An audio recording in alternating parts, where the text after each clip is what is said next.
यहाँ पर हमारे साथ आज के मेहमान भी जुड़ गए हैं जिनसे बाजार की दिशा पर बात करेंगे और कुछ स्टॉक स्पेसिफिक एक्शन पर भी उनकी राय हम लेंगे। हमारे साथ जुड़ गए हैं प्रॉफिट मार्ट सिक्योरिटीज़ के अविनाश गोरक्षकर।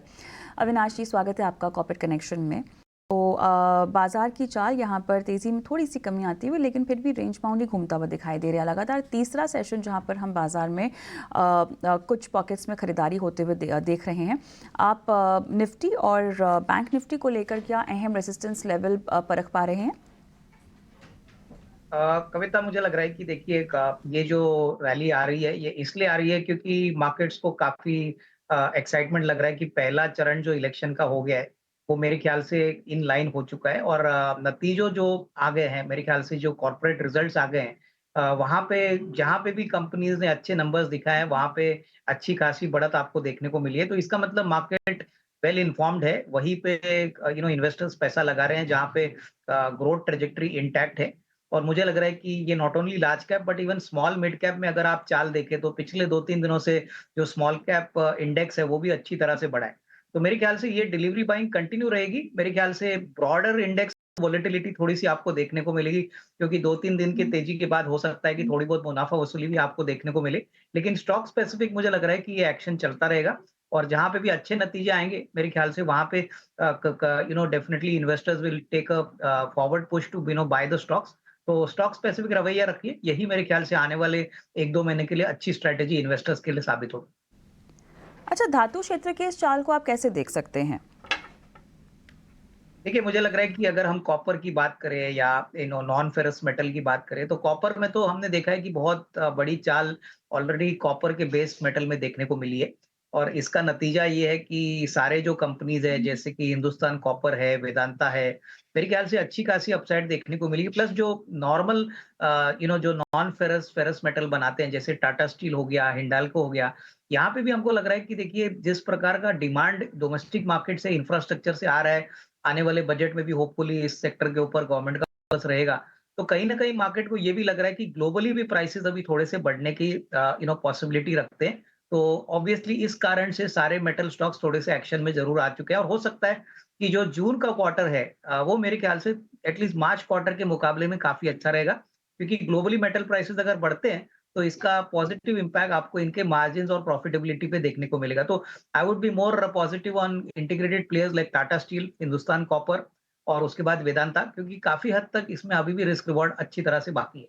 बिल्स को लेकर आपकी राय चाहेंगे। जिस तरह की डिमांड ग्रोथ है और ऑब्वियसली अब की बार का जो गर्मी का मौसम है पिछले साल के मुकाबले अगर हम देखें तो काफ़ी बेहतरीन रहने का अनुमान भी है और जो इनकी क्लाइंट लिस्ट है उसमें और भी ज़्यादा तीव्रता हम अब आने वाले कुछ समय में देखेंगे। ओवरऑल बातचीत को ध्यान में रखते हुए या सुनते हुए आपको क्या समझ में आ रहा है? क्या कोई रणनीति फ़िलहाल शॉर्ट टर्म के लिहाज से या न्यू टर्म के लिहाज से ली जा सकती है? नहीं, बिल्कुल देखिए कविता, जिस प्रकार का कॉन्फिडेंस मैनेजमेंट का है, देखिए इन्होंने क्लियरली कहा है कि मार्च के बाद बिजनेस बहुत ही तेजी से शुरू हुआ है बिकॉज़ इस बार गर्मी बहुत सख्ती से आई है। और नॉर्मली हम देखते हैं कि एयर कंडीशनिंग की डिमांड तब आती है जब समर सीज़न शुरू होता है। हालाँकि देखिए नॉन समर सीज़न में तो आपको एसी सस्ते में मिलेगा। बट डेफिनिटली जो ट्रेंड अभी चल रहा है इसका क्लियर इंडिकेशन है कि अगले 12 से 15 महीने के लिए इनके पास ऑर्डर बुक बहुत स्ट्रांग है। सबसे बड़ी बात इंटीग्रेटेड प्लेयर है, सारे कंपोनेंट्स बनाते हैं, काफ़ी अच्छे वेल एस्टेब्लिश्ड कस्टमर्स इनके पास है। और मोस्ट इम्पोर्टेंटली इन्होंने कैपेक्स के बारे में बोला कि कैपेक्स ऑलरेडी तैयार है, तो इनको कोई नया asset addition at least near term में नहीं करना है। हालाँकि थोड़ा एलाइड कैपेक्स वो करेंगे, बट वो छोटा कैपेक्स होगा तो उसका बेनिफिट भी कंपनी को मिलेगा। ऑपरेटिंग लेवरेज के पॉइंट ऑफ व्यू से टॉप लाइन बढ़ती है तो प्रॉफिट्स भी काफ़ी तेज़ी से बढ़ेंगे। तो मेरे ख्याल से ₹200 में अगर ये स्टॉक किसी को निवेश करना है अगले साल, डेढ़ साल के लिए, तो ज़रूर इसमें छोटा निवेश बन सकता है। हालाँकि देखिए आईपीओ प्राइस करीबन ₹225-230 था, तो निवेशकों को आईपीओ के प्राइस से नीचे ये सस्ते में मिल रहा है। अच्छी कंपनी है, अगर आपका नज़रिया मीडियम टू लॉन्ग टर्म है, तो ज़रूर पोर्टफोलियो में आप शामिल कर सकते हैं।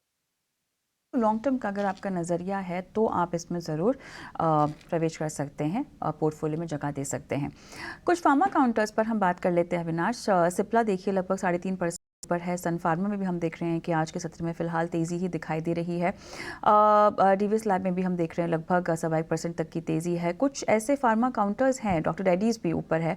कोई खास रणनीति इस तेज़ी को देखते हुए आपका कौन सा फेवरेट काउंटर होगा इस पूरे पैक में? नहीं, मेरे ख्याल से देखिए फार्मा बहुत समय के बाद चला है और ये इसलिए भी है क्योंकि अभी इस तेजी में मार्केट ऐसे सेक्टर्स को ढूंढ रहा है जो स्टेडी ग्रोथ भी दिखाएंगे प्लस जो थोड़े से अंडर वैल्यूड है। तो हमको लग रहा है कि देखिए अगर हम एक दो कंपनीज की बात करें तो मुझे लग रहा है कि सन फार्मा उसके बाद सिप्ला ये दोनों ही विकल्प अगर कोई 6 to 12 मंथ्स रखता है तो यूएस मार्केट से जो अभी टेलविंड्स मिल रहे हैं वो काफी पॉजिटिव है। देखिए बहुत सारी कंपनीज में यूएस एफडीए से रिलेटेड इश्यूज हो गए थे लेकिन अभी वो सब खत्म हो चुके हैं। मेरे ख्याल से सिप्ला और सन फार्मा ये दोनों ही स्टॉक्स में आपको 10-15% की अपसाइड अगले 6 से 12 महीने में मिल सकती है। हालांकि ये लार्ज कैप है तो आपको मॉडरेटेड रिटर्न्स मिलेंगे लेकिन डेफिनेटली इस प्राइस पे रिस्क रिवॉर्ड बैठ सकता है।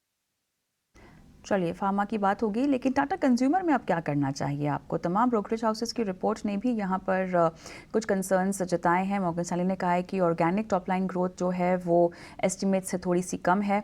ओवरऑल आप कैसे देख रहे हैं नतीजों को, और जो इम्पैक्ट हमें फ़िलहाल दिखाई दे रहा है टाटा कंज्यूमर में, वो कितना गहरा सकता है? नहीं देखिए मेरे ख्याल से टाटा कंज्यूमर एक ऐसा शेयर है जो आपको लंबी अवधि के लिए आपके पोर्टफोलियो में रखना चाहिए। हालांकि देखिए एक क्वार्टर का या एक साल के परफॉर्मेंस से कोई ज्यादा फर्क पड़ेगा नहीं। इनका जो प्रोडक्ट प्रोफाइल है, ज्योग्राफिकल रीच है, प्लस जो ब्रांड्स इनके पास है, मुझे लग रहा है कि अगर 1000 रुपए तक ये स्टॉक आता है तो कहीं ना कहीं थोड़ा सा एक्यूमुलेट कर लीजिए और कम से कम 12-18 महीने का व्यू रखिए। बिकॉज कंजम्पशन जो थीम इंडिया में चल रही है प्लस जिस प्रकार का एक्सपोर्ट पोटेंशियल इन कंपनीज के प्रोडक्ट्स के लिए, कहीं न कहीं मार्केट लॉन्गर टर्म में इसको डेफिनिटली रिवॉर्ड करेगा। हालाँकि देखिए जो नंबर्स अभी आ गए हैं वो थोड़े से निराशक है, बट निचले लेवल पे अगर कोई खरीद और लंबी अवधि के लिए रखता है तो अच्छा रिस्क रिवॉर्ड बन सकता है। थोड़ा-सा यहाँ पे टाइम फ्रेम लंबा रखना ज़रूरी है। चेन्नई पेट्रो के नतीजे काफ़ी दमदार आते हुए दिखाई दे रहे हैं।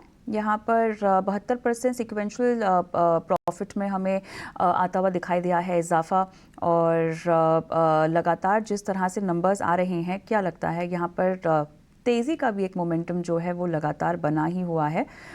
20,882 करोड़ के आसपास यहाँ पर रेवेन्यू ऑपरेशन से आता हुआ दिखाई दे रहा है, और दिसंबर क्वार्टर से के मुकाबले अगर हम देखें तो यहाँ पे थोड़ा सा कम है, लेकिन 10% देखिए, उससे ज़्यादा देखिए स्टॉक उछल चुका है। 55 रुपए का डिविडेंड डिक्लेरेशन भी हुआ है। आई थिंक देखिए डिविडेंड के पॉइंट ऑफ व्यू से चेन्नई पेट्रो ऑलवेज एक अच्छा कंपनी साबित हो चुका है। ऑलरेडी इनका डिविडेंड यील्ड तो अच्छा होता ही है। बट अगर मैं इस बिजनेस के बारे में बात करूं तो देखिए जब तक ऑयल प्राइसेस थोड़े से कंट्रोल में रहते हैं, अभी ईरान इजराइल का जो मामला हो गया था यहाँ पे क्लैरिटी आई है कि अभी इमीडिएटली कोई टेंशन होगा नहीं। तो इस बात को लेके मार्केट्स खुश है क्योंकि ऑब्वियसली अगर क्रूड प्राइसेस कंट्रोल में रहते हैं तो इनके जीआरएम्स बढ़ेंगे। Obviously automobile sector, aviation sector जो इनके बड़े कस्टमर्स है वहां पे थ्रूपुट ग्रोथ बहुत बढ़िया हो रहा है। तो जिनके पास है वो होल्ड करे। फ्रेश खरीदारी मुझे नहीं लगता है कि आपको अभी खरीदना है क्योंकि 10-15% स्टॉक भाग चुका है। तो यहाँ से फ्रेश बाइंग नहीं, बट मेरे ख्याल से अगर करेक्ट होता है तो इसमें डेफिनेटली एक निवेश का मौका बन सकता है। बट एज ऑफ नाउ यहाँ पे होल्ड करें। खरीद रखा है तो होल्ड करने की सलाह है, और अगर खरीदना चाहते हैं तो बाय ऑन डिप्स की रणनीति चेन्नई पेट्रो में दमदार नतीजों के चलते हमें आती हुई दिखाई दे रही है। इसी के साथ अविनाश जी, बहुत बहुत धन्यवाद, समय निकाला और दर्शकों का मार्गदर्शन किया तमाम रणनीतियों को लेकर।